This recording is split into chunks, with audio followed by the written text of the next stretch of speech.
शिव की कृपा, उनकी उदारता, उनकी करुणा,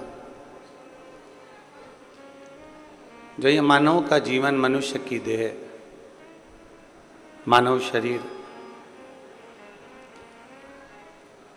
जो आप और हमको मिला है, ये मानव का जो शरीर प्राप्त हुआ है, इस मनुष्य के शरीर में भगवान शिव की अविरल भक्ति को कैसे प्राप्त किया जाए, भगवान शंकर की अविरल भक्ति को हम कैसे प्राप्त कर सकें, ये पवित्र शिव महापुराण की कथा आपको और हमको सिखाती है। पहले भी कथा के माध्यम से कहा कि एक तो मानव का जन्म मिलना कठिन, और यदि मनुष्य का जन्म मिल भी जाए, मान लो प्राप्त भी हो गया, मिल भी गया,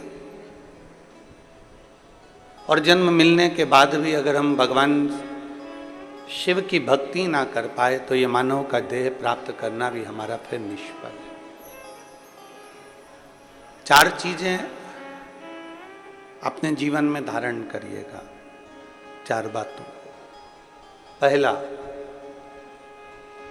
शरीर अगर मानव का मिला है तो इस शरीर के माध्यम से परमार्थ का कोई कार्य कर ले, कोई कार्य परमार्थ का, किसी को शिक्षा प्रदान कर देवें, किसी को औषधि प्रदान कर देवें, कोई बच्चा पढ़ने वाला है, उसको उच्च शिक्षा की जरूरत है, शिक्षा दीजिए। कोई बहुत बीमार है और आपके पास में बाबा ने धन दिया है थोड़ा बहुत, तो आप औषधि प्रदान करें।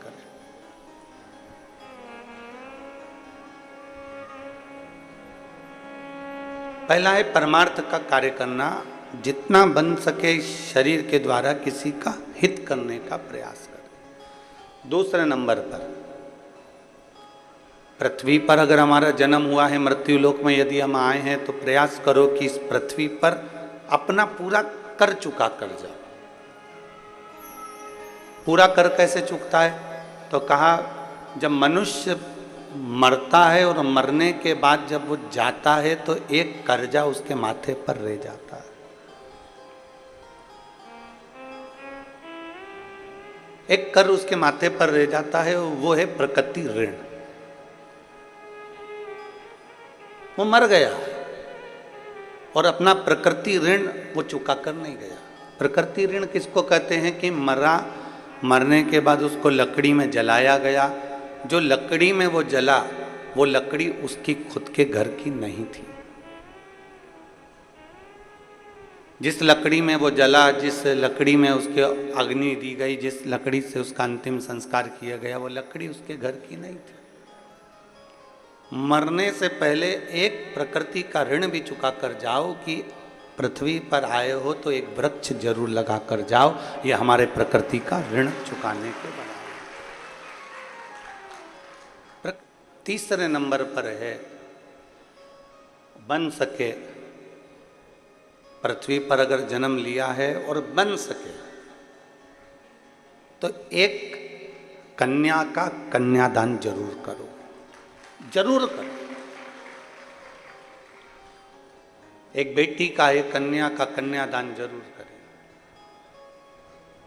और चौथे नंबर का है कि पृथ्वी पर अगर आप जन्म लिए हो, मृत्यु लोक में यदि आए हो, और पृथ्वी पर यदि आपका जन्म हुआ है, पृथ्वी पर यदि आप जन्मे हो, तो मरने से पहले प्रयास करो कि किसी शिवालय में, किसी देवालय में पहुंचकर एक क्षण, 1 मिनट उस शिवालय की थोड़ी देर की सेवा करो। ज़्यादा सेवा से मतलब ये नहीं है कि आप बहुत समय तक, बहुत लंबे समय तक आप शिवालय में बैठे रहें और उसकी सेवा करते रहें, ये नहीं। एक क्षण की भी अगर आपने सेवा करी है किसी शिवालय में, किसी देवालय में, तो आपको उसका फल प्राप्त होगा।